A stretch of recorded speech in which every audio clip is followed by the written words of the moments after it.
She was just a 16-year-old girl flying home. Then the flight attendant called the police. She only asked for a glass of water. What she got was handcuffs.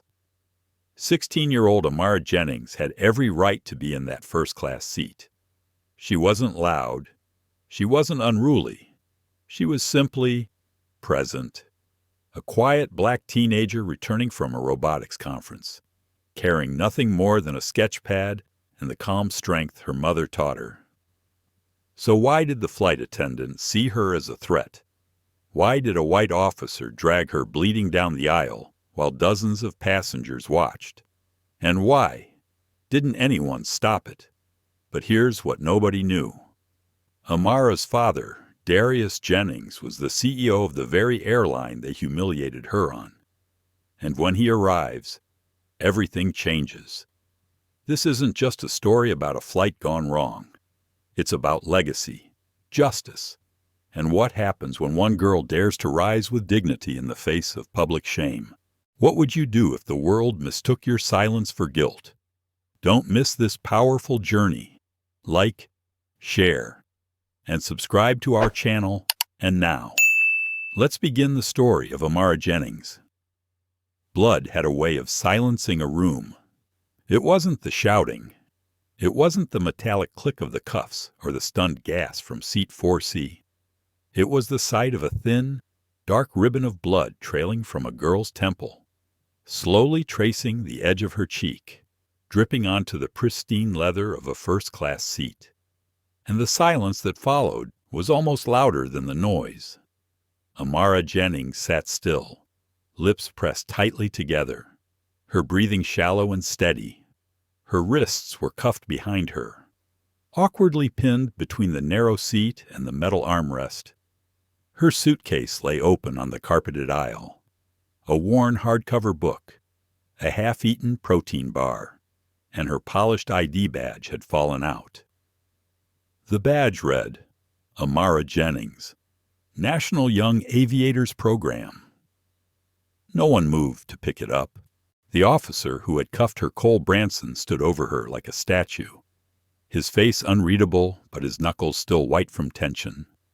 Around them, passengers looked on. Some raised phones hesitantly, pretending not to record. Others turned away, eyes flickering between pity and discomfort.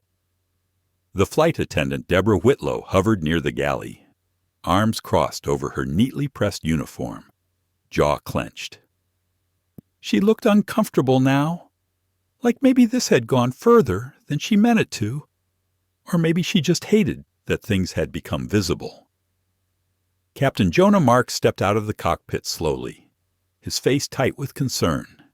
His voice, when he spoke, was quiet but firm. What happened here? No one answered at first, and then came the footsteps, heavy, steady, determined. They echoed up the jet bridge like a slow drumbeat, calm, measured, dangerous in their control. Darius Jennings stepped onto the plane without a word. He wore no badge, no uniform, no tie, just a simple navy blue sweater, dark slacks, and a wedding band he no longer wore on his left hand. But the moment his eyes fell on the girl in seat 3A on the red smear above her eye, the zip ties around her wrists, the cracked phone on the floor, every flight attendant froze, because they knew him. Darius Jennings, CEO of Orion Air, and the girl in the seat, cuffed and bleeding quietly, was his daughter. Amara didn't cry, not once. She simply looked up at him, dark eyes wide and holding something deeper than fear. Disappointment, confusion, maybe even shame. She didn't say anything. She didn't need to. Darius looked at Officer Branson first. "You can remove those cuffs," he said, his voice almost too calm. Branson blinked. "Sir, she's a minor. She's bleeding. She's in my custody. Remove them." Branson hesitated for half a second too long. Darius stepped closer. "I said now." Branson reached for the cuffs with a slight tremble in his fingers. He hadn't made the connection.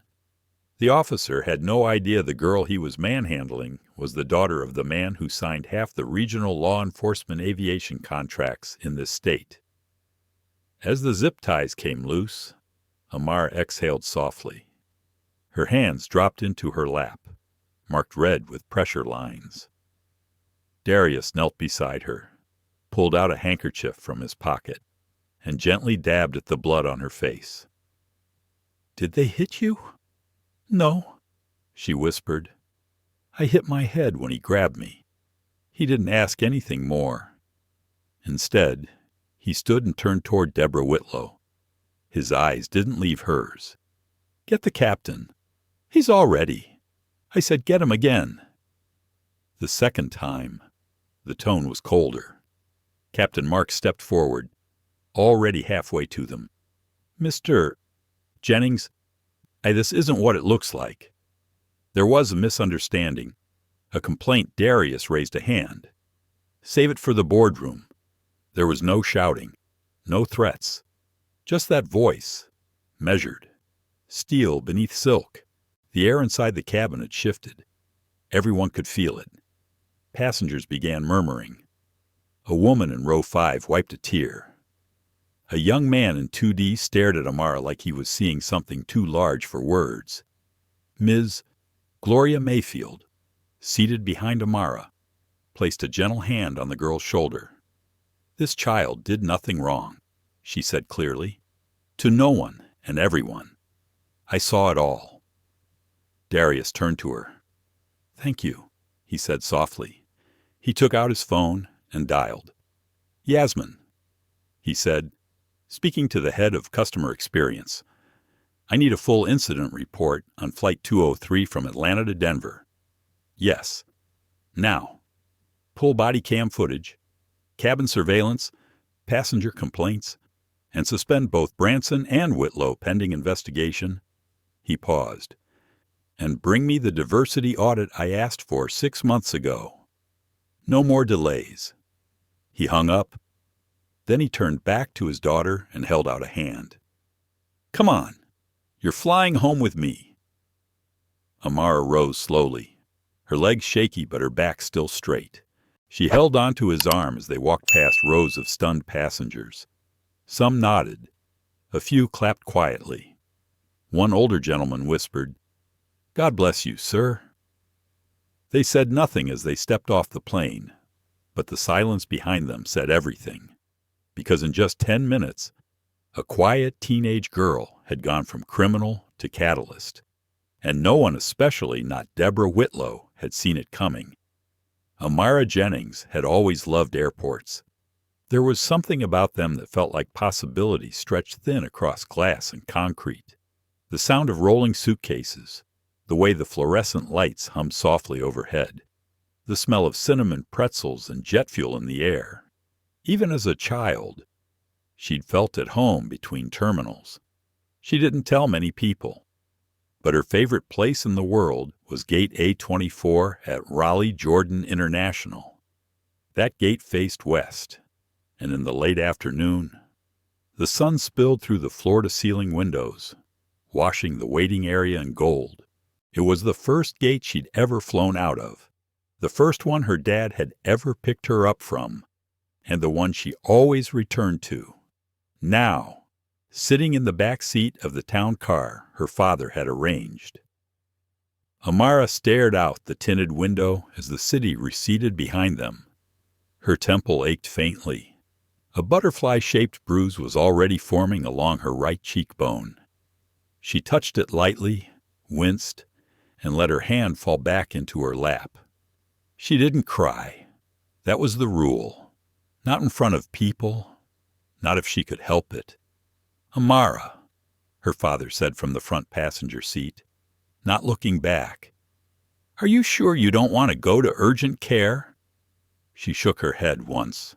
"No concussion, no dizziness, just embarrassed." Darius looked at her through the rearview mirror. His eyes were tired but focused. He knew better than to push. They rode in silence a few more minutes. Then Amara spoke again, voice low. Why didn't she believe me Darius didn't answer right away? Because some people don't see a girl. They see a threat. Amara blinked. Her eyes stung, but she didn't let it show. I had my boarding pass. I had my ID. I did everything right. I know. I smiled at her. I didn't argue. I said, ma'am, I know. Amara clenched her hands in her lap. She hated how quiet her father was. It wasn't coldness. It was calculation. She knew him well enough to recognize when he was pulling back, thinking 4 steps ahead. You're mad, she said. Yes, he answered, but not at you.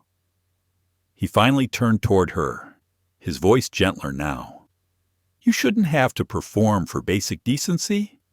You shouldn't have to soften yourself so the world feels less afraid of you. Her throat tightened. She looked away. The car pulled into the private terminal entrance of Orion Air's executive hangar. The driver stepped out without a word, opening the door for them. Amara adjusted the strap of her backpack and stepped out into the early evening air. This wasn't how today was supposed to go. She had been so proud that morning. Her first solo flight in first class. She was heading to the Young Aviators Summit in Denver, one of 10 students in the country selected to attend. She had written the essay by herself, stayed up until 2 a.m. drafting and redrafting it, afraid to ask her dad for help because she wanted it to be hers. All hers. And when the acceptance email came, she didn't scream. She just stared at the screen for a long time, her hand over her heart, while tears slowly welled in her eyes. She remembered what she wore that day, a navy blazer, soft jeans, and her Orion Air Wings pin. The same one her father had given her at age 7 when she told him she wanted to build planes that didn't treat people like they were disposable. That dream felt further away now. Inside the terminal, the silence was heavier. Staff members averted their eyes. The head of ground operations approached but stopped short when Darius held up his hand. Not now. Amara followed her father through the hallway that led to his private office. She'd been here before. It always smelled like cedar wood and clean paper. The walls were lined with aviation books, framed photographs of prototype aircrafts, and a single black and white portrait of a much younger Darius standing beside a Cessna 172 smiling and covered in engine grease. He closed the door behind them and finally exhaled. A long, controlled release. Amara stood in the center of the room. You want me to talk to the press, she asked, her voice flat. You want to spin this into a learning moment. Darius sat on the edge of his desk, arms crossed. He didn't speak for a moment. No, he said, I want to know how you're feeling. But if you want to talk about what happened, I'm listening. Amara walked slowly to the large window. The sunset was beautiful, pink clouds stretching thin across a pale sky. Planes taking off in the distance, weightless and free. I feel stupid, she whispered. You are not stupid. I let her do it. I let her take my ticket and check it twice. I let her say my seat was probably a mistake. I even stood when she told me to. I didn't want to cause a scene. I didn't want to be angry. Her voice cracked slightly. I did everything they tell girls like me to do. And it didn't matter. Darius stepped closer but didn't reach for her. He knew she needed space. She saw you as a risk because of who you are, he said, and the system gave her the power to act on that. Amara's shoulders slumped. Then what's the point? He paused. The point, he said slowly, is that they didn't expect you to get back up. She turned toward him. You think I should sue? I think you should speak. When you're ready. In your own words. Not for the press. Not for my board. For yourself. So they don't get the last word. Amara stared at him, for the first time all day. Her expression softened. What if I'm still angry? He nodded. Good. That means you're still fighting. They stood in silence for a while. Then Amara walked to the small bookshelf near the door. She picked up an old leather-bound notebook, flipped through a few pages, and tore one out.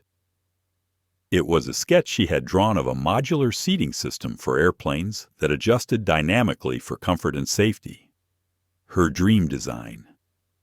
She looked at it for a long time. Then she folded it carefully, slid it into her backpack, and whispered, I still want to fly. The day had started with such promise. Amara Jennings had chosen her seat with care. 3A, window side. She liked to watch the mechanics during taxi, the subtle shifts and flap angles, the shimmering heat ripple from the engines. There was something steadying about seeing everything work exactly as it was designed to. As she rolled her carry-on through the jet bridge, her boarding pass in hand, she felt it again, that quiet flutter of pride in her chest. Not nerves, anticipation. She was ready. The flight attendant stood just at the door, clipboard in one hand, tight smile on her face. Her blonde hair was pinned neatly behind her ears. Her posture was perfect. She looked like she had been carved from ice and practiced into perfection. Good morning, Amara said politely, handing over her pass.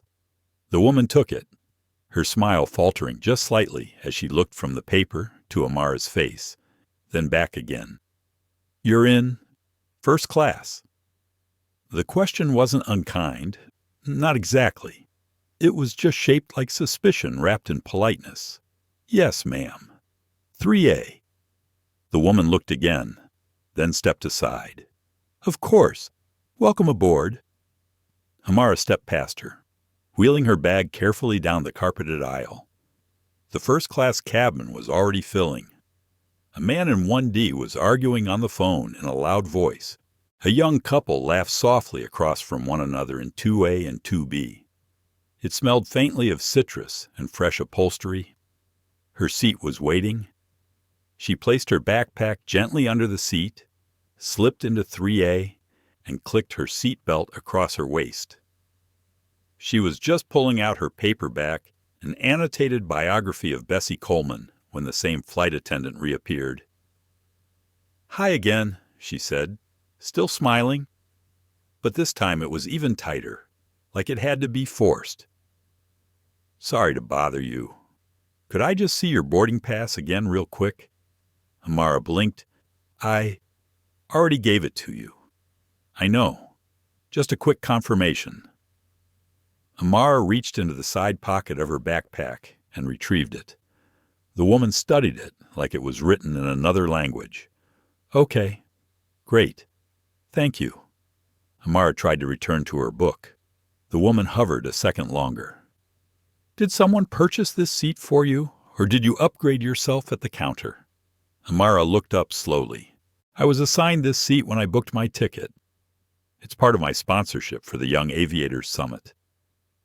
The woman nodded quickly, but her eyes didn't warm. They narrowed, slightly. Of course. That's great. Very impressive. She left after that. Amara exhaled quietly. The page in front of her was still unread. Across the aisle. The man in 3C glanced at her. He was older, maybe 50, with salt and pepper hair and sharp gray eyes. He looked like someone used to power and lunch reservations. He smiled at her, but it didn't reach his eyes either. She turned her attention back to the window. From this angle, she could see the top of the control tower. It made her think of her father again, of how he used to drive her out to the airfield on Saturdays when she was little, just to watch planes land. He'd sit her on his shoulders and name every model that flew past. Boeing 737, Embraer 175, Gulfstream G650. He taught her to tell the difference by the winglets. Back then, the world had felt open. Now it felt like something was pressing against her skin. The flight attendant, her name tag said Deborah returned 20 minutes later with the tray of drinks. Sparkling water, orange juice, mimosa. When she reached Amara, she paused. "I'll have water, please," Amara said politely. Deborah hesitated, then handed her a cup with a napkin, but said nothing. Amara tried not to notice how she offered full sentences to everyone else. She tried not to notice the way Deborah's eyes flickered over her like she was waiting for a mistake. But she noticed. She sipped her water slowly, forcing her hands to stay calm. She could already feel her stomach curling in that familiar way, a slow nod of warning. She had felt it in high school classrooms, in department stores, in lobbies where no one believed she had an appointment.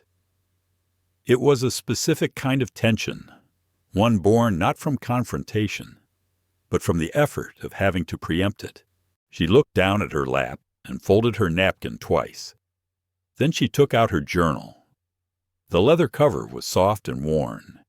Inside were sketches, formulas, and thoughts she never shared out loud. She flipped to a clean page and began to draw. A vertical thrust system with wing assist stabilizers. It was a prototype she'd been playing with for weeks. The kind of design meant for smaller regional jets to take off and land with less noise and more fuel efficiency. Her pen moved across the paper like it knew the path already. But then a shadow fell across the page. Deborah again. "I'm sorry, miss. I've had a complaint from another passenger. Apparently, there's some concern that this seat might be a misassignment." Amara looked up, confused. "I have a confirmed boarding pass." Deborah's smile returned. Again, it was hollow. "I'm sure that's true, but just to be safe, I'd like to verify your identification." Amara stared at her. For a moment, she wasn't sure she heard correctly. "You want to see my ID?" "Yes, please." Her voice was still coated in faux warmth. Amara slowly reached into her bag, pulled out her wallet, and handed over her Orion Air student ID card and driver's license. Deborah took them both and turned them over in her hand. She looked at the cards, then at Amara, then back at the cards. "Everything checks out," she said finally. "Sorry for the inconvenience, just protocol." But Amara saw the truth in her eyes. This wasn't protocol. This was something else. As Deborah moved away, Amara sat still, her chest rising and falling slowly. Her hands were steady, but her heart was not.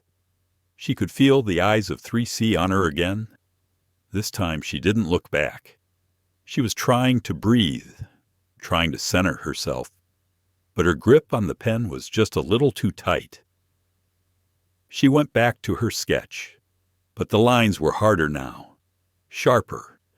She wasn't designing lift anymore. She was building armor. The plane hadn't even left the gate. Passengers were still boarding in clusters. The overhead compartments rattled open and shut as bags were hoisted and nudged into place. Voices murmured softly. Babies fussed. The air smelled like warm plastic and citrus cleanser. But inside Amara Jennings' chest, it already felt like turbulence. She could sense it coming. She didn't know how she knew, but she did. Something was shifting in the energy of the cabin. There was a tightening, a quiet weight pressing behind her ribcage like her body was bracing itself before her mind caught up. Deborah Whitlow passed her again. This time she didn't smile. Her eyes flicked down to Amara's backpack, then to the sketch pad in her lap. She didn't say a word, just moved on. The man in 3C shifted in his seat. Amara tried to focus. She looked down at her page. She had been working on a revised thrust diagram, an idea for a retractable stabilizer fin that could fold into the belly of the aircraft for more fuel-efficient descents. But her lines were shaky now. She couldn't stop thinking about the way Deborah had looked at her, not with curiosity, with calculation. Across the aisle, a mother buckled her toddler into a seat. The child kicked happily at the tray table and hummed a little song.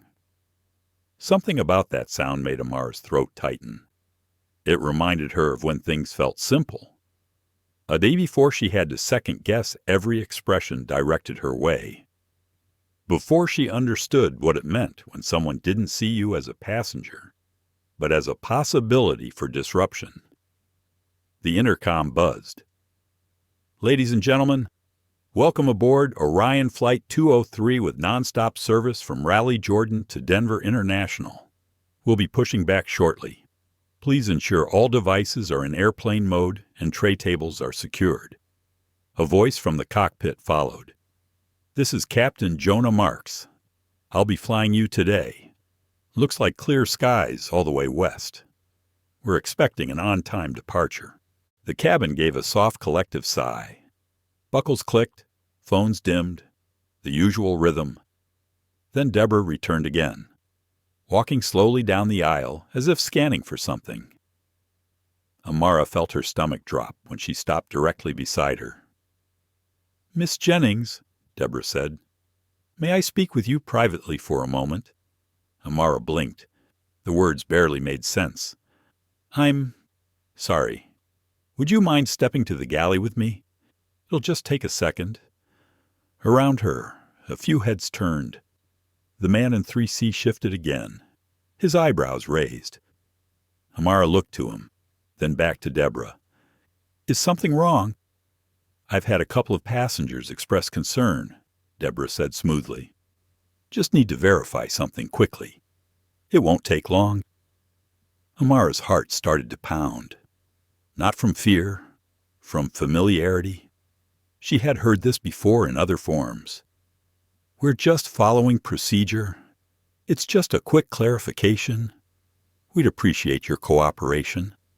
And always, somehow, she was the one who had to move. The one who had to prove? She stood slowly, carefully. She felt the eyes. Not all of them, but enough. Felt them crawl along the side of her face and across her shoulders as she stepped into the aisle. Deborah motioned her toward the front galley. It was cramped and dim, lined with metal drawers and tucked-away coffee machines. Once they were behind the curtain, Deborah turned. "I'm going to need to inspect your carry-on." Amara's breath caught. "What, just to be sure? Everything aligns with FAA protocols?" "I already went through security." "I understand. This is just a secondary check." Amara stared at her. "There's nothing dangerous in my bag." Deborah nodded as if that weren't the point. "Then it won't be a problem." Right, Amara's hands were trembling now. She reached for her backpack, trying to steady herself. As she unzipped it, she spoke slowly. "I'm part of a national youth program. I was invited to the summit. I'm traveling under full sponsorship. That includes first-class seating, priority boarding, and checked luggage." Deborah said nothing. Inside the bag, Amara's belongings were neat and labeled. Books, sketches, her backup charger, a box of pencils, her ID lanyard, a granola bar. Deborah rifled through it anyway. Methodical, not gentle. When she was finished, she zipped it up and handed it back with a practiced smile. "Thank you. You can return to your seat." Amara didn't move right away. Her legs were stiff. Her mind buzzed with static. Then she stepped back into the aisle. The eyes were still there, and something had changed in them. There wasn't confusion now. There was assumption. Whatever story they'd imagined, they had started to believe it. Back in 3A, Amara sank into her seat and stared out the window. The world outside hadn't changed, but everything inside her had tilted. She reached for her water. The cup was gone, likely cleared during the check. She glanced around, caught Deborah's eye from down the aisle. "Excuse me," Amara called gently. "Could I please have some water?" Deborah didn't respond. Amara tried again. Still nothing. Finally, Deborah walked over, but there was no drink in her hand. "You'll have to wait until we're in the air." Her tone was sharp this time, the friendliness gone. "But you just served others a minute ago," Amara said quietly. Deborah crossed her arms. "Are you challenging me, Miss Jennings?" Amara blinked. "No, I just asked for water." The man in 3C cleared his throat. Loudly, Deborah turned to him. "Is there something you'd like to say?" "Sir." He shook his head. Amara looked back out the window. Her chest felt tight again. This wasn't miscommunication anymore. This was erosion, a slow stripping down of her presence until it was small enough to ignore or remove. She pulled her sketchpad close again, but she couldn't focus. A part of her wanted to speak, to make a scene, to defend herself in the way adults had always told her not to. Loud enough to be heard, angry enough to be seen, but she didn't. She didn't want to become the problem. So she sat still, quiet, drawing invisible lines on the back of her hand with her fingertip, trying to stay grounded. But in her silence, she was being rewritten. And she knew the next move was coming. It happened faster than she expected and somehow slower than she could bear. Amara was staring out the window, trying to count the rivets on the wing to keep her thoughts steady. Her fingers had gone numb from clutching the edge of her sketchpad, and her jaw ached from holding it so tight. The feeling in her chest had turned to something sour. Not fear exactly. It was something she couldn't name. A kind of grief that didn't belong here. Like being told the house you were born in had been bulldozed. Then she heard it. The click of a phone. The rustle of a uniform. The change in tone. "Excuse me, miss." It wasn't Deborah this time. It was a new voice. Flat. Commanding. Male. She looked up into the face of a man with a crew cut and a square jaw. He wore a blazer marked with airport security insignia and a stern look that had long since forgotten how to soften. "Please step into the aisle," he said. Amara blinked. "Why?" He didn't answer the question. Instead, he gestured to the front of the plane. "Now." A ripple passed through the cabin like wind through wheat. Passengers sat straighter. Some glanced at one another, questioning.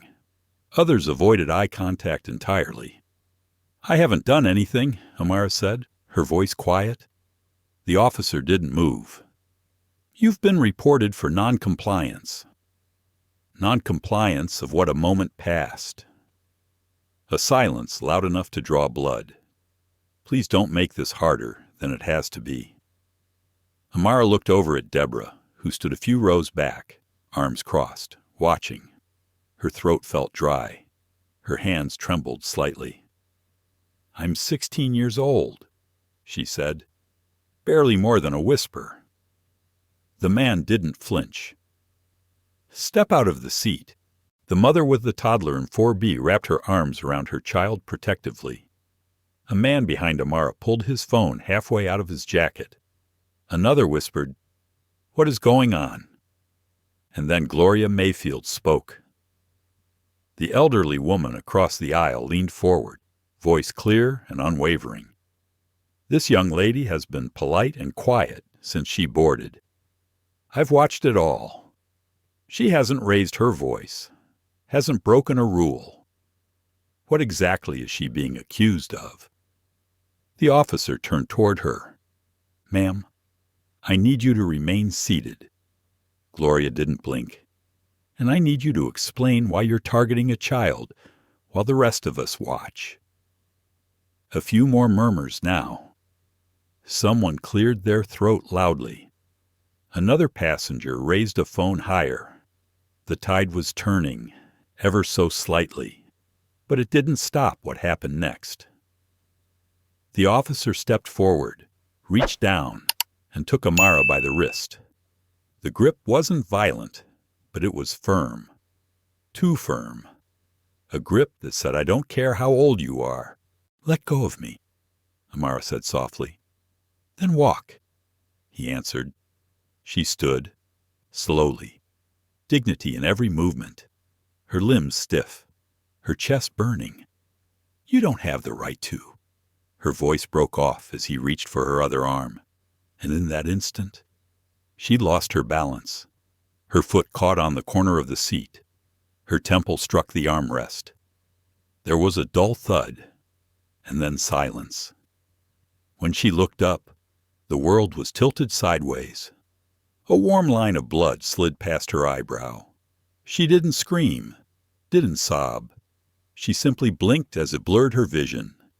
Gas filled the cabin. A woman cried out. Someone shouted, "She's bleeding!" A man stood up from the back row. Deborah moved forward quickly, eyes wide now with something close to panic. "I didn't mean for," but it was too late. Amara sat back into the seat, blood now dotting her collar. "I want to call my father," she said softly. The officer hesitated. For a second, the spell of assumed authority cracked. "And who's your father?" he asked with a half-laugh. Amara looked up. "Darius Jennings." The name landed like a dropped wrench in an engine room. The man blinked. "You're lying." Amara didn't respond, because she didn't need to. From the end of the jet bridge, hurried steps echoed forward, measured, sharp, like a man not running but about to stop the world from spinning. And then he appeared, Darius Jennings. He took one look at his daughter's face, the smear of blood at her temple, and the cuff still dangling loosely from one wrist, and everything in his body turned to fire beneath ice. He stepped into the cabin. No one breathed. His voice came low, controlled. Who touched her? No one spoke. Then, slowly, the officer raised his hand. "I was acting under crew protocol." "I didn't know." Darius turned to Deborah. "You called for him." She tried to compose herself. There were complaints. She refused to comply. "With you mean she asked for water?" Deborah opened her mouth, closed it again. Darius stepped forward, eyes locked on hers. "You're suspended. Effective immediately. Exit the plane. But now," he turned to the officer, "you'll wait at the gate. My legal team will brief you in 20 minutes. Until then, I suggest you sit." Amara hadn't moved. Her breathing was shallow, but her eyes were dry. Darius knelt down beside her. "You okay?" She nodded, slowly. He reached into his jacket and gently pressed a white cloth to her temple. "I'm sorry I wasn't here sooner." "I didn't cry," she whispered. He smiled. "Just barely.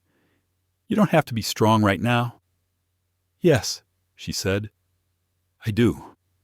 All around them, passengers sat frozen. But the silence now was not complicity. It was clarity. Someone had seen what was done and refused to let it stay buried.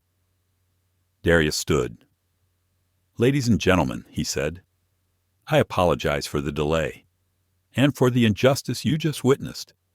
It ends today, not tomorrow, not with press releases. Right now." He turned to the captain's intercom and picked up the handset. "Flight 203 will continue under a new crew. Those who have lost faith in what this airline should stand for are free to disembark. But know this young woman is not the problem. She is the reason we fix the problem." And in that moment, for the first time since she had boarded, Amara felt seen, not as a threat, not as a mistake, but as the reason a broken sky might begin to heal. The plane was silent, not the usual hush of departure, not the soft lull of altitude or sleeping passengers. This was the kind of silence that followed something real, a silence that held its breath. Amara Jennings sat in seat 3A, one cuff still dangling from her wrist, her temple marked with a fading crimson streak. Her sketch pad had slipped to the floor during the scuffle. She hadn't bent down to retrieve it. She didn't need to right now. The design would still be there when she was ready. Across from her, Gloria Mayfield remained seated in 3B, her gaze steady and proud. She didn't speak, but when Amara turned her head slightly, their eyes met. And that was enough. Darius Jennings stood by the cockpit door, phone pressed to his ear, voice low but unmistakably firm. No negotiations. This doesn't go through PR. This goes through policy, board, and federal compliance. Pause. I want the name of every officer involved in approving today's airport security dispatch. And I want the footage pulled from all JetBridge cameras within the hour. Another pause.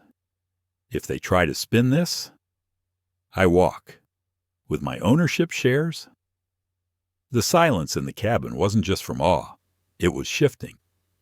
Passengers who had kept their heads down were now glancing toward Amara, not with suspicion, but with a kind of protective discomfort, an awareness. Some were pulling out phones. Others were whispering.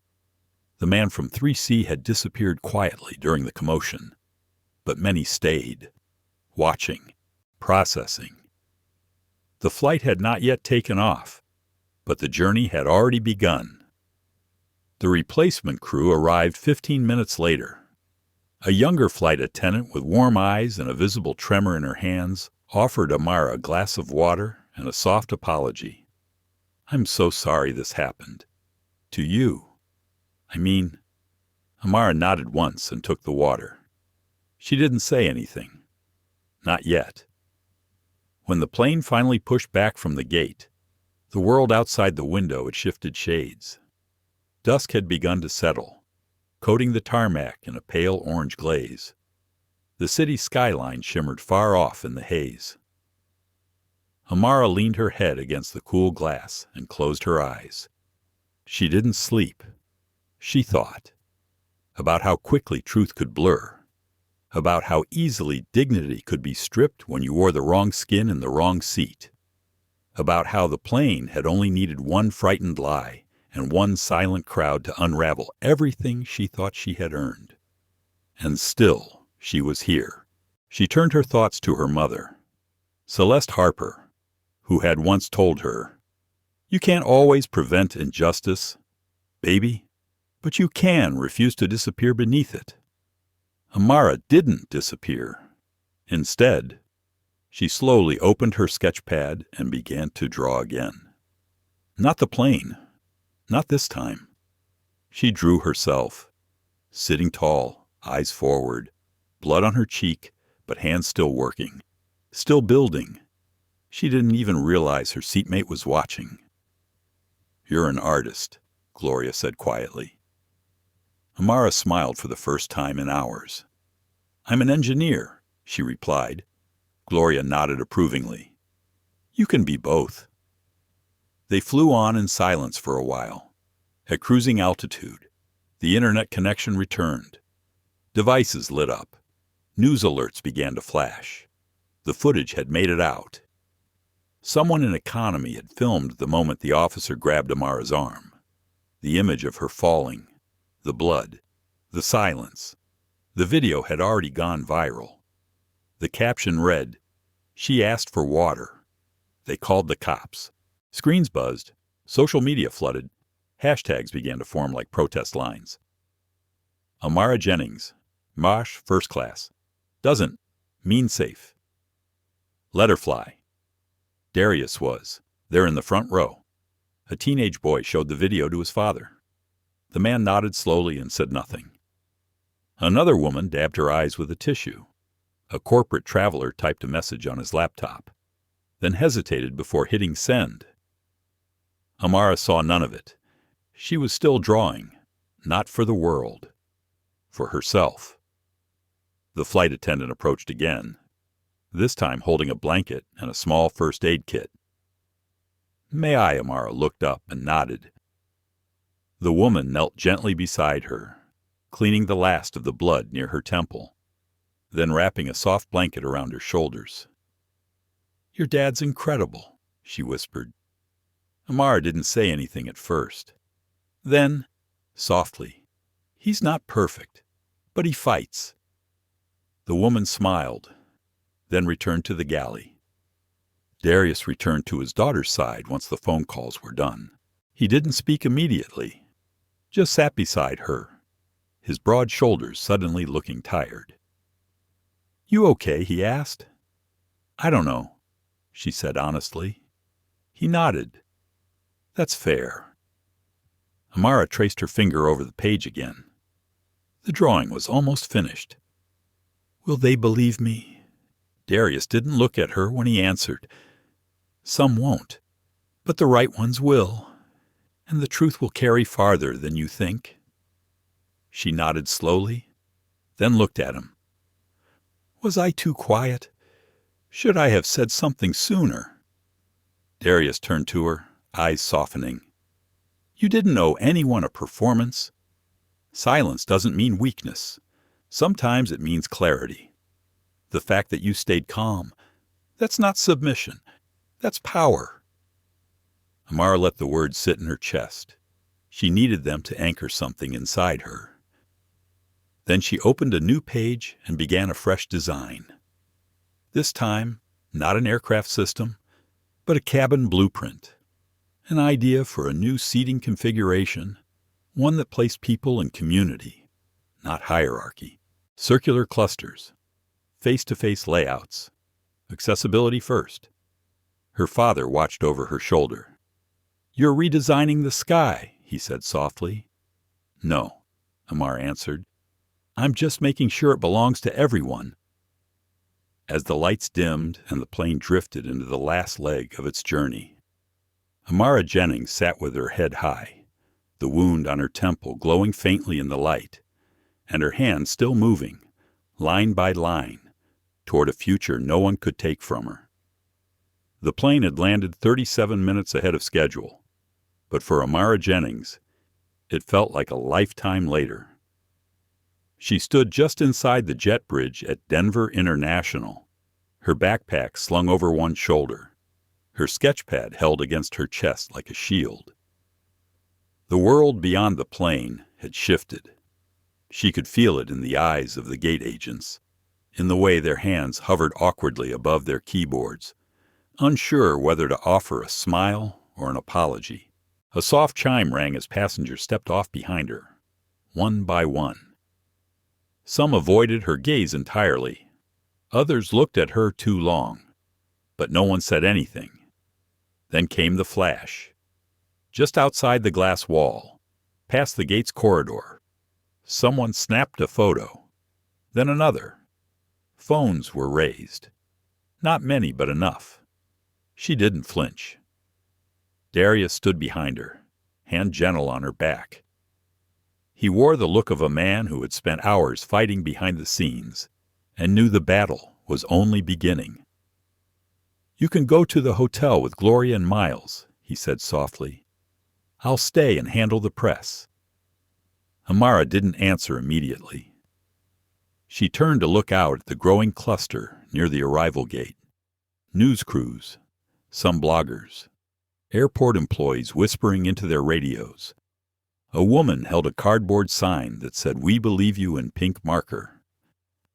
Amara's eyes settled on it for a long time. Gloria Mayfield stepped beside her. "People are watching," Gloria said gently. "But that doesn't mean you owe them anything." Amara turned to her. "Then why does it feel like I do?" Gloria placed a hand on her arm. "Because you were raised with integrity. But baby, there's a difference between being a voice and being a symbol. Only you get to choose which one you become." That stayed with her. Later, in the town car that took them to the Summit Hotel, Amara sat between Gloria and Miles Grant, her father's executive assistant and one of the few corporate faces she trusted. He didn't speak unless necessary, but when he did, his words were clear. "We've received 3 official interview requests already," Miles said, his tablet glowing faintly in the dark cabin. NBC, CBS, and one from This Morning America, all requesting Amara, not Darius. She didn't look up. "I'm not a celebrity," she said. "No," Miles replied. "You're a catalyst." She pressed her forehead to the window, watching streetlights blur against the glass. A catalyst. She didn't ask to be that either. She closed her eyes and thought of the quiet before takeoff, of the glass of water she never received, of the hand around her wrist, of the words she never got to say. She didn't sleep that night. Not really. She lay awake in the soft hotel bed, sketchpad open beside her, but her pencil unmoving. She wasn't sure what to draw now. She wasn't even sure who she was drawing for. At 2:13 a.m., she turned on the television. Her own face stared back at her from the screen. Grainy footage, her voice barely audible beneath cabin noise, the blood down her cheek frozen in still frame. Underneath, the caption, "Black teen detained." After asking for water in first class, her father was the airline CEO. There it was. They had made her a headline. Her phone buzzed. She ignored it.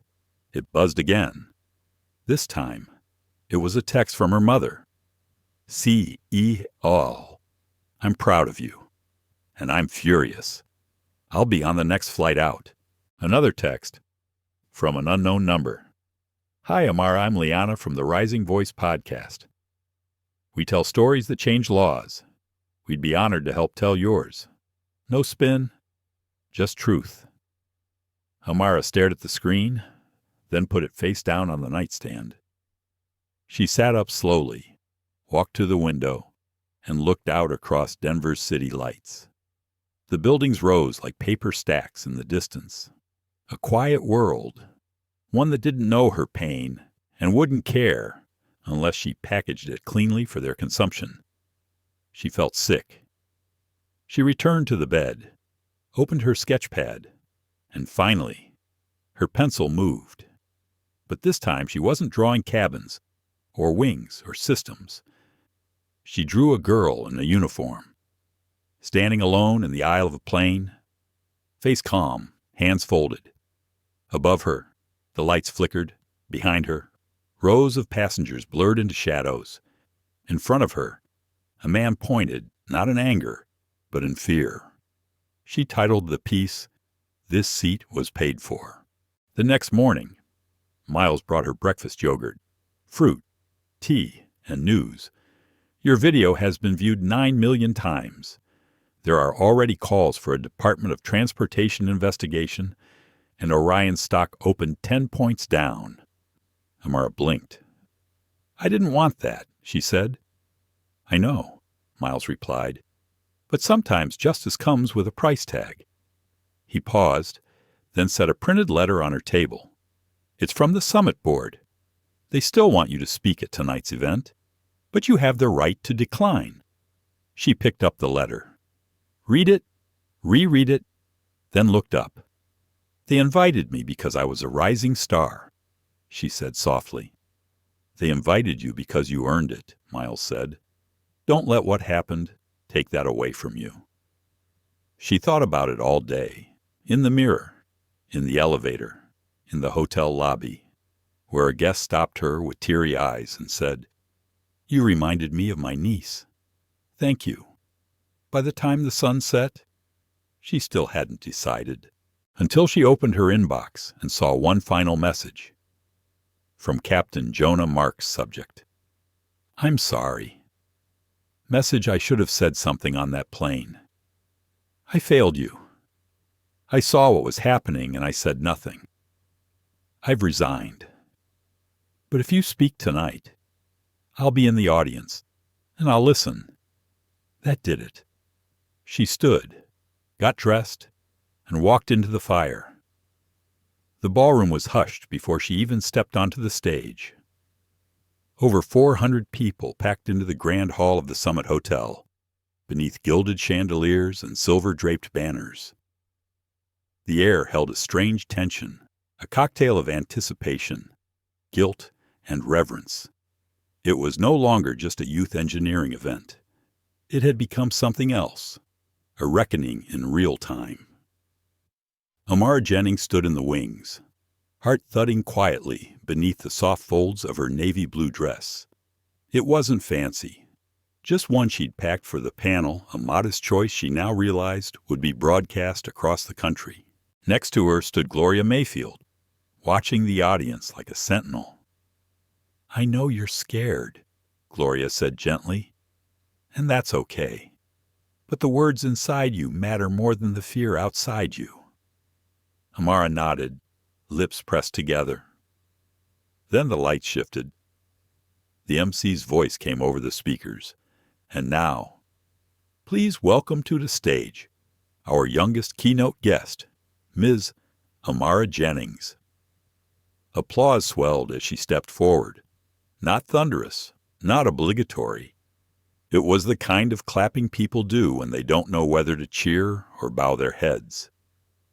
She walked slowly, not timidly, not triumphantly, but with the quiet steadiness of someone who had endured something that should never have happened and still chose to rise. The microphone stood too tall.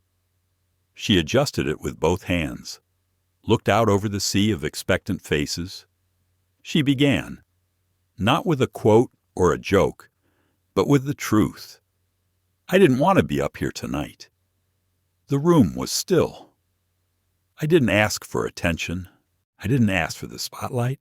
I didn't ask to be filmed, posted, dissected, or defended." She paused.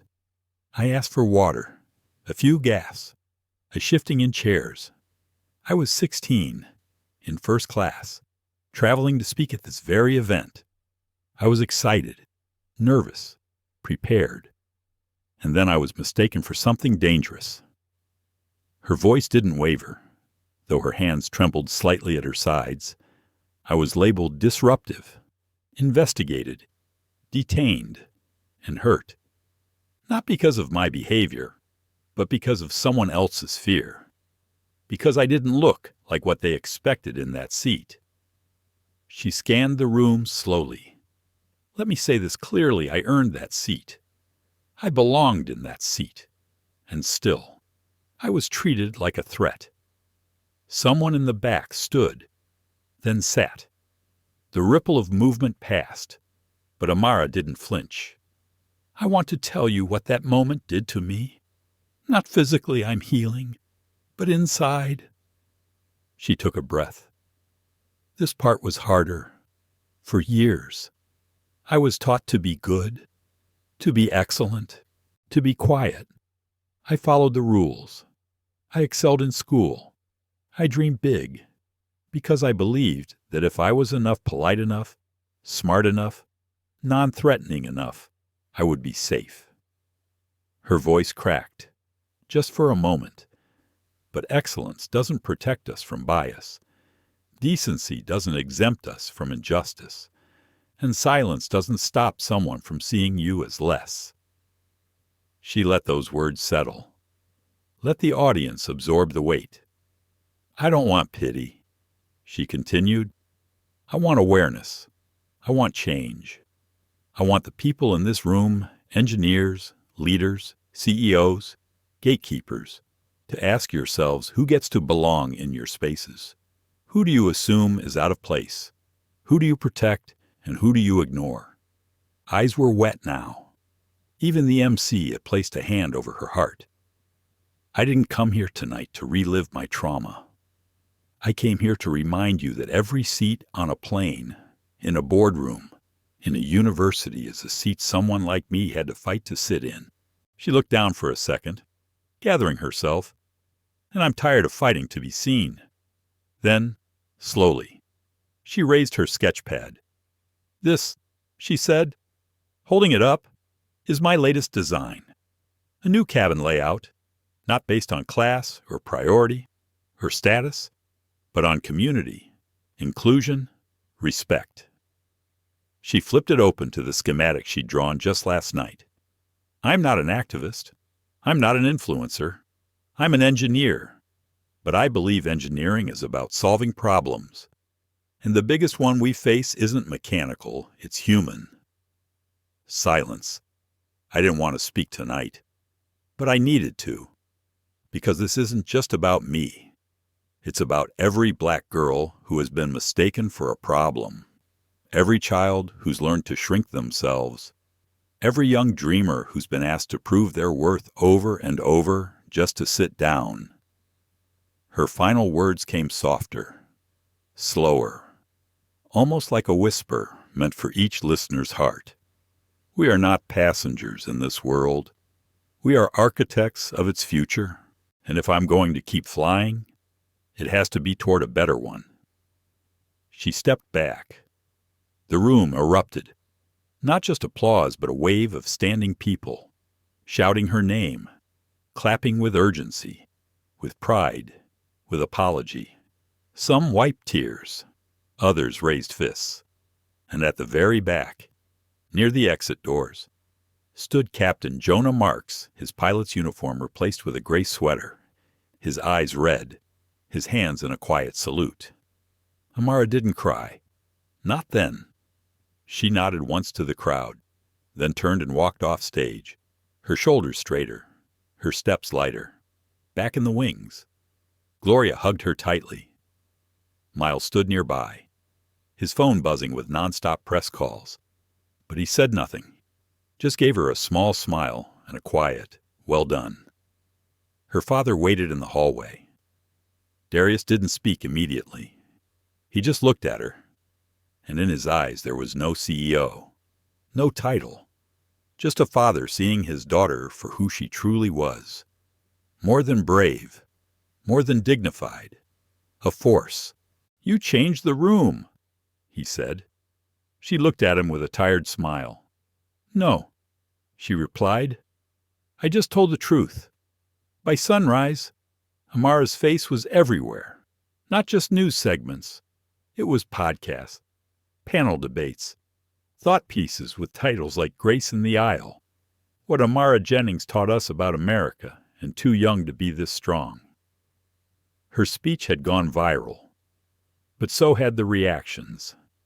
Within hours, Orion Air's official site crashed from traffic overload.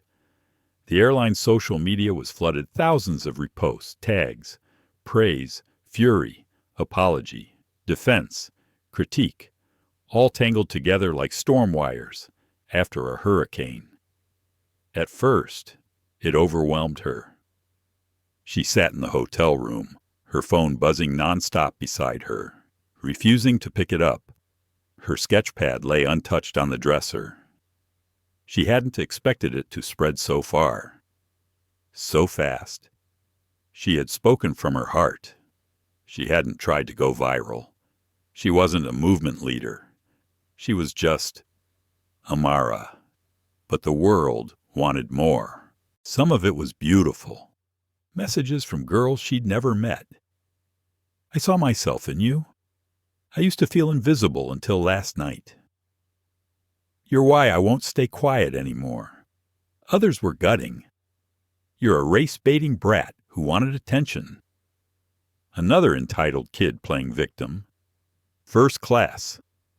Try earning it next time." Her stomach turned when she read that one.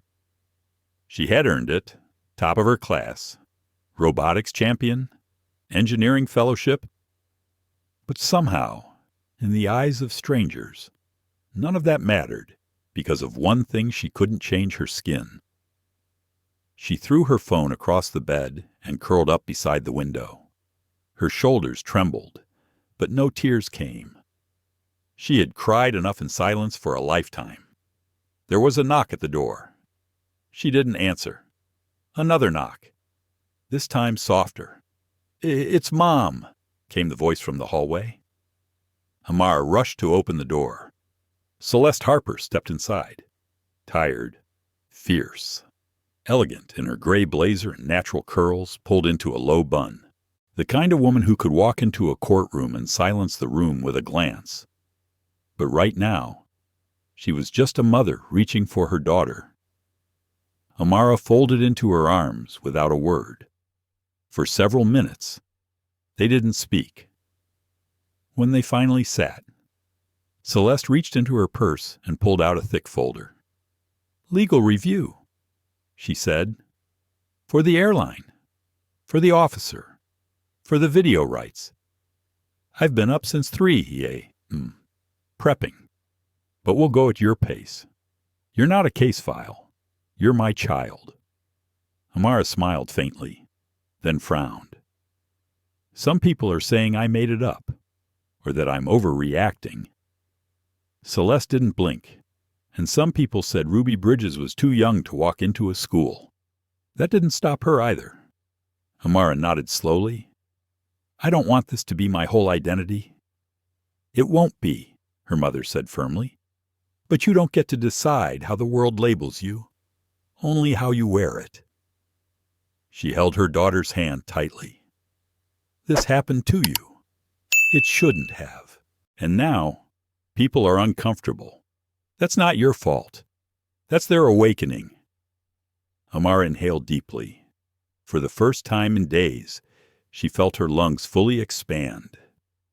Later that afternoon, the Jennings family held a closed-door meeting in a quiet conference suite on the hotel's top floor. Darius, Celeste, Miles, and Yasmin Patel. Orion Air's VP of Customer Equity gathered around a table littered with legal briefs, press drafts, and board meeting agendas. Darius looked exhausted, his usual cool composure strained by days of media whiplash and corporate fallout. "We've received resignation letters from 5 executives," he said. "2 others are under review," Miles added. "Flight bookings are down, but stock is stabilizing. Investors are watching." Celeste leaned in, "And the Department of Transportation investigating," Darius said. "They've subpoenaed security footage, incident reports, internal crew messaging logs, everything." Yasmin, who had been quiet until now, finally spoke. "I've reviewed the crew transcript from that flight. Deborah Whitlow didn't just escalate needlessly. She used racially coded language in her report. Words like aggressive, unpredictable, defiant. About a 16-year-old girl who was sitting silently in her seat." Amara clenched her fists in her lap. Yasmin continued, voice firm. "We can't spin this. We shouldn't. We need structural change, not just PR statements." Darius nodded. "I want policy rewrites, bias training, real-time discrimination reporting on board, and a formal equity council run independently. No exceptions." Amara's voice came in, quiet but certain, and a youth advisory board. Everyone looked at her. She repeated it. A board of young flyers, diverse, trained, unpaid, but consulted for every in-flight policy change. Let them help shape the future they'll inherit. The room went still. Then Celeste smiled. "Now that," she said, "is leadership." It was the first time Amara felt ownership not of pain, but of power. That night, Darius released an official video statement, not through a press agency, but straight from his phone, raw, unfiltered, direct. "My name is Darius Jennings," he began. "I'm the CEO of Orion Air, and more importantly, I'm the father of Amara Jennings." He paused. "What happened to my daughter should not happen to anyone.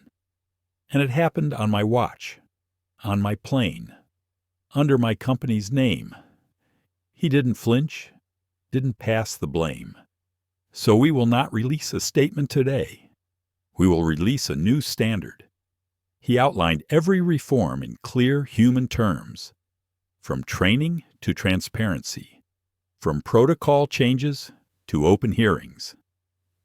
And he ended with this: we fly thousands of people every day, from all walks of life. And if the skies aren't safe for a child like my daughter, they're not safe for any of us. The video reached 10 million views by morning. Some praised him. Others accused him of using his child as a shield. But Amara didn't care. For the first time, she knew they were building something real, not just to fix the past, but to shape the future. A future where no child had to bleed in silence. A future where every seat came with dignity, not judgment, and she would help design it, line by line, policy by policy, seat by seat. The office was quiet, not cold or sterile like most corporate towers, but warm, deliberate. Floor-to-ceiling windows wrapped around the 18th floor of Orion Air's downtown headquarters. Lights spilled across framed blueprints, aviation models, and walls lined with photos from the company's first days. Amara stood near the corner window, her fingers gently brushing a black and white photo of a 1970s flight crew. All white, all smiling. She turned toward her father.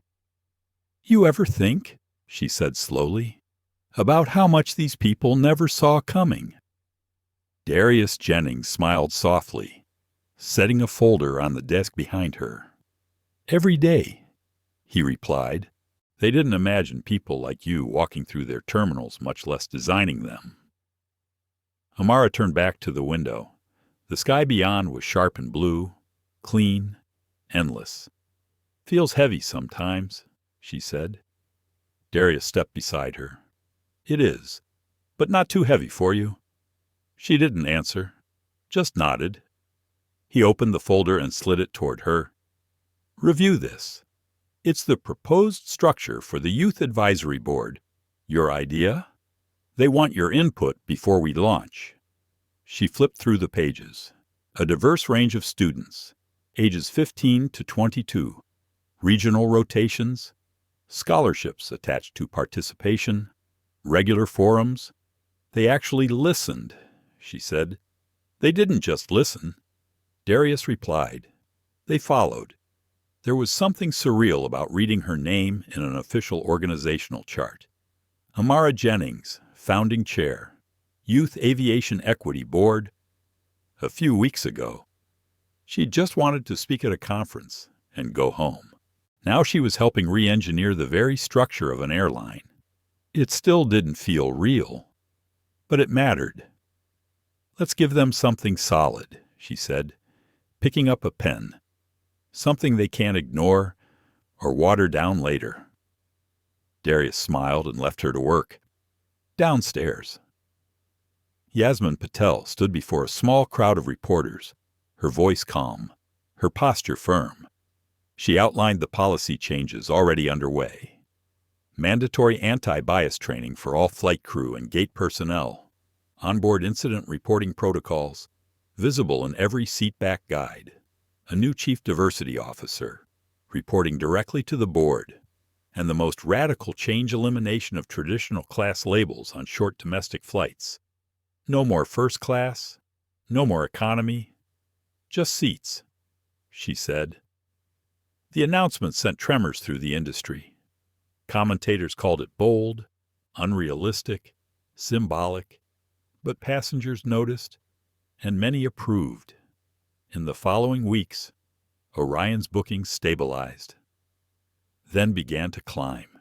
Something had shifted, not just in operations, but in tone. Passengers wrote in to say they'd felt safer, seen, heard. Black flight attendants reached out to thank leadership for what they called the first time someone fought for us. Other airlines began to quietly study Orion's policies. Change was happening, slowly, unevenly, but undeniably. Amara, meanwhile, returned to school. The first few days were a blur of stares and whispered questions. Some teachers asked for selfies. Others avoided her entirely. Students flooded her with praise and projected onto her their own narratives. But Amara stayed grounded. She didn't need to be a hero. Just herself. She focused on her classes, her designs, her board meetings, held virtually every other Saturday. Her team of young advisors quickly became her second family, brilliant kids from Detroit, Oakland, Atlanta, Tulsa, each of them carrying their own stories of being overlooked, underestimated, silenced. Now, they had a voice, and Amara listened. In the third week of the board's formation, one of the youngest members, a soft-spoken, hijab-wearing girl from Houston, shared a story that made the whole Zoom room go quiet. She had been stopped at an airport 2 years ago, pulled aside, questioned. Not because of anything she said or did, but because she fit a profile. Amara didn't respond with policy. She responded with empathy. "I see you," she said softly. "And you belong here?" The girl nodded, her voice breaking as she whispered, "Thank you." That's when Amara knew this wasn't about airplanes. It was about dignity, visibility, the right to move through the world without needing permission. One afternoon, Gloria Mayfield visited Amara's school. They sat beneath an oak tree on campus. Gloria wore her signature floral scarf, her eyes hidden behind wide, cat-eye sunglasses. "I watched your last board meeting," she said. "You watch Zoom calls." Amara laughed. "I watch you," Gloria replied. "You've become something rare." Amara tilted her head. "And what's that A bridge?" Amara looked down at her sketchpad. "I just want to build things that last." "Ah," Gloria smiled. "Then start by building yourself. The world will follow." They sat in silence. 2 generations, shaped by different battles, united by the same dream. Later that week, Amara got an email from Captain Jonah Marks. He had taken a leave of absence, but now he was returning to the skies, not as a captain, as a trainer, leading the new cohort of crew members through the restructured orientation, a curriculum Amara had helped outline. His email was brief. "I wanted to thank you for holding a mirror to all of us, for not letting me look away." She replied, "Thank you for looking. Most don't." The days passed, the noise faded, but Amara's name didn't. Not because of a headline, because of the foundation she helped lay. The board kept growing.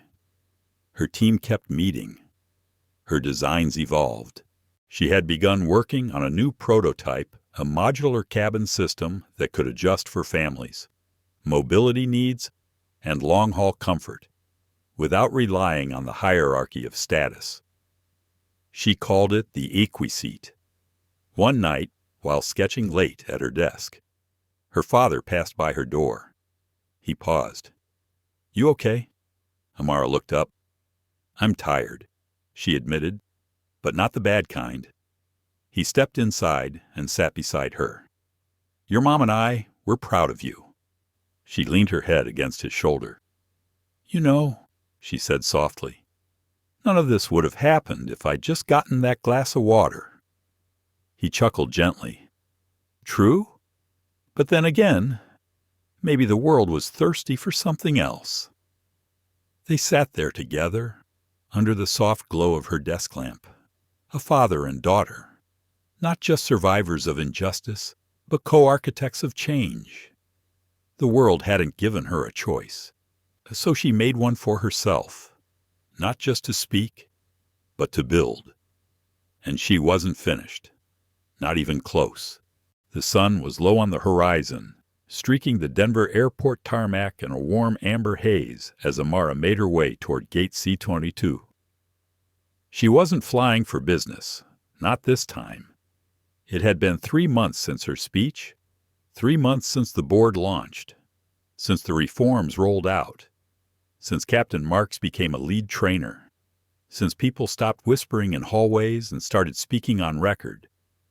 It wasn't quiet yet, not by a long shot, but it was better. She had taken time to heal, to rest. The whirlwind had slowed. And this morning, She was flying home alone for her grandmother's 80th birthday. A simple flight. No cameras, no headlines, just Amara.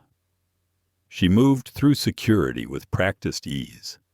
Her ID now met with quiet nods rather than suspicion. TSA agents had memorized her face from the press, but most treated her like any other passenger. A few offered her kind, wordless glances. One whispered, "Thank you," as she returned her tray. By the time she reached her gate, she was early.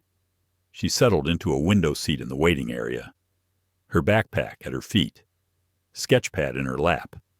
It felt like any other day, until a voice called out behind her. "Flight 714 to Atlanta will begin pre-boarding shortly." Amara looked up. The gate agent wasn't the one who made her pause. It was the woman assisting her. In Orion blue, a familiar walk, a familiar stiffness in the shoulders. Deborah Whitlow. Amara froze. She hadn't heard the name in weeks. Deborah had been placed on leave following the investigation. Rumors had swirled. Some said she'd been fired. Others said she had resigned. Yet here she was, not in first class, not as lead crew, but working the gate. Amara didn't move. Her pencil hovered above the page. Deborah looked different. Her hair was shorter. She looked older, like the weeks had weighed on her more than years ever did. Her posture, once rigid with entitlement, was now cautious, reserved. Her voice lacked its usual bite. She caught sight of Amara. Their eyes met. Deborah paused mid-step. Her mouth parted slightly, not in anger, in recognition, and maybe fear. Amara waited. She didn't look away. She didn't stand. She didn't flinch. Deborah turned and walked into the gate desk, head down, saying something quietly to her coworker. Her hands trembled just enough to notice. Amara exhaled. She hadn't expected this. She had played this moment in her mind more than once, imagined confronting her, saying all the things she hadn't gotten to say, maybe even shouting. But now that it was real, it didn't feel like fire. It felt like weight. A few minutes later, Amara stood when her boarding group was called. She moved with quiet purpose toward the gate. Deborah was still behind the desk, sorting standby tags, trying not to look up. But just as Amara handed over her boarding pass, she paused. She turned. Deborah looked up again. Caught. Amara stepped closer. The two women stood just feet apart, in full view of the quiet gate lounge. Deborah opened her mouth, but Amara spoke first. "You remember me?" Deborah nodded slowly. "Yes." Amara's voice didn't shake. "You put your hands on me. You called security. You escalated because you didn't like where I was sitting." Deborah's eyes dropped to the counter. Amara continued, "I wasn't loud. I wasn't rude. I was just there." Deborah finally whispered, "I know." For a moment, neither said anything. Passengers moved behind them. The boarding chime sounded again, but time had paused between them. "I don't want an apology," Amara said. "I don't even need one." Deborah's face tensed. Amara leaned in slightly, not with aggression, but precision. "I just want you to ask yourself, every time you look at a passenger, what assumptions are you carrying?" Deborah nodded again. "I've been every day." Her voice cracked. "They made me take the training. But that wasn't what changed me. It was you." Amara stood still. Deborah swallowed. "I see you now. I didn't before. And I'm sorry I made you bleed." There it was.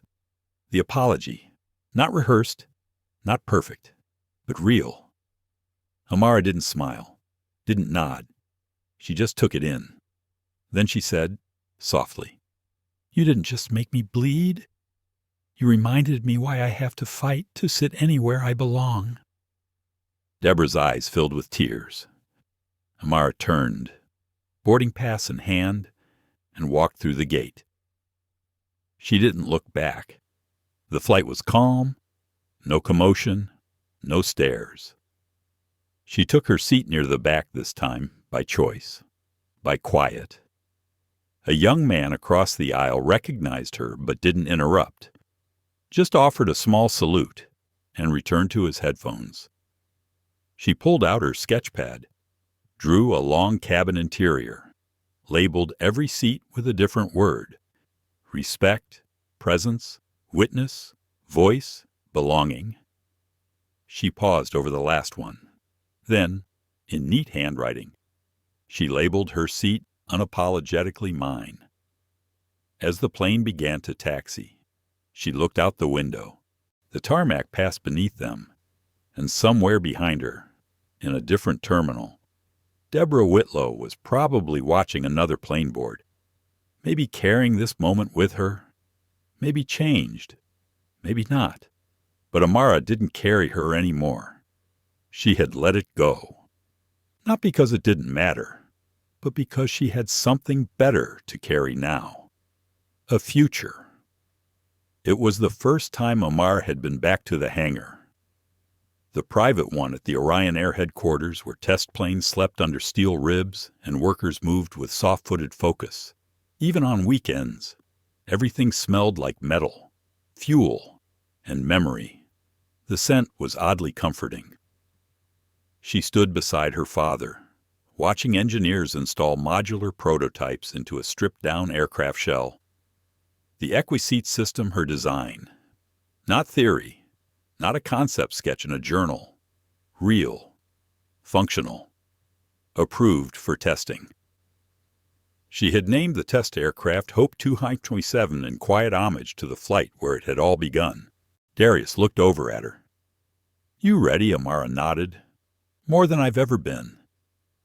They stepped onto the platform and into the cabin.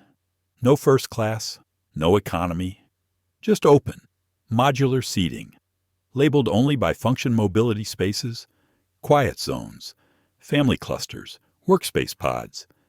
It looked nothing like the traditional divide she remembered, and everything like the world she wanted to see. "This," her father whispered, "is what legacy looks like." She turned to him. "Yours or mine?" Darius smiled, resting a hand on her shoulder. "Ours." She wandered toward the front of the cabin and sat down in the first seat on the left, unlabeled, unassigned, just open. She rested her palms on her knees and let out a breath she didn't realize she'd been holding. Her father stepped away, giving her space. A few minutes passed in silence. Then soft footsteps approached behind her. It was Gloria Mayfield. The older woman had insisted on visiting the prototype. "Wanted to see what revolution looks like in aluminum," she'd said over the phone. Amara stood to greet her. Gloria chuckled, waving her hand. "Sit, baby. This is your plane now." Amara smiled and sat. Gloria moved slowly, sitting across from her. "You know," she said, eyes drifting over the cabin, "when I was your age, we couldn't sit in the front of a bus." Amara looked up. "I read about that." Gloria nodded. "And now, you've redesigned the front of a plane." They both laughed, soft and full. It wasn't pride that filled Amara's chest in that moment. It was peace, the kind that only comes when something unfinished finally lands. "Do you ever wonder," Amara asked, "if we'll stop having to prove we belong?" Gloria didn't answer at first. Then, with a sigh, she said, "No, but I believe one day we'll stop asking for permission." Amara stared out the cabin window, where sunlight touched the curve of a wing like a promise. "I think," she said slowly, "we're already starting to—" Later that evening, Amara sat alone in her room, flipping through her sketch pad. Not just drawings now. Letters, clippings, handwritten notes from kids across the country. One from a girl in South Carolina. I showed your speech to my teacher when they told me to change my hair. They changed the dress code instead. One from a boy in Minnesota. I used to hate flying. I felt watched. Now I feel seen. One from an entire 6th grade class in Oakland. Thanks for giving us a voice. She traced her finger over their names. These were the people she did it for. Not the media, not the executives, but for the ones still learning how to speak. Her phone buzzed beside her. It was Miles Grant. He'd been promoted, now the chief strategy officer at Orion Air. But he still texted her like a protective big brother. Final video ready. Want to preview it? Before we air tomorrow, Amara opened the link. It was a new campaign, a soft launch of the EquiSeat program and the airline's restructured service model. But it didn't start with the product. It started with her voice. From the speech she gave months ago, I didn't ask for attention. I didn't ask for the spotlight. I asked for water. The screen cut to footage of families boarding together. A black child being welcomed onto a plane by a smiling flight attendant. A teen girl wearing an Orient sweatshirt sitting in a window seat, sketching quietly. More of her words played over it. I earned that seat. I belonged in that seat. And still, I was treated like a threat. Then it cut to her father, in uniform, helping a wheelchair passenger adjust. To belong is not to beg. It is a birthright. The final frame faded in slowly. Amara standing on the tarmac, arms crossed, head held high, sunlight behind her. Orion Air, the sky belongs to everyone. Her breath caught. She didn't cry. Not this time. She just smiled.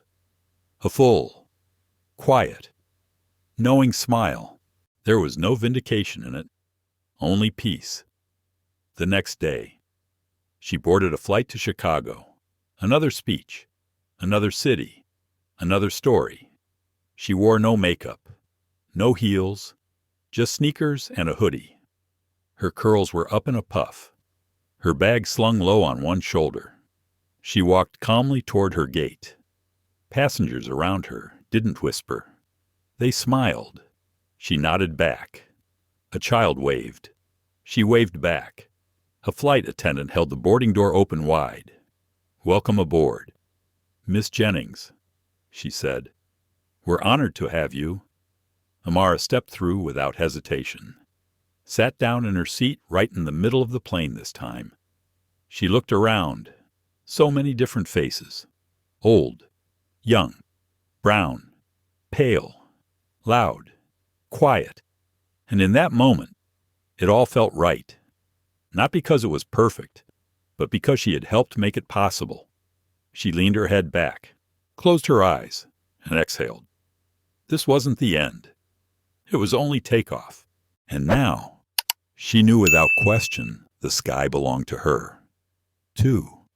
She could have stayed quiet.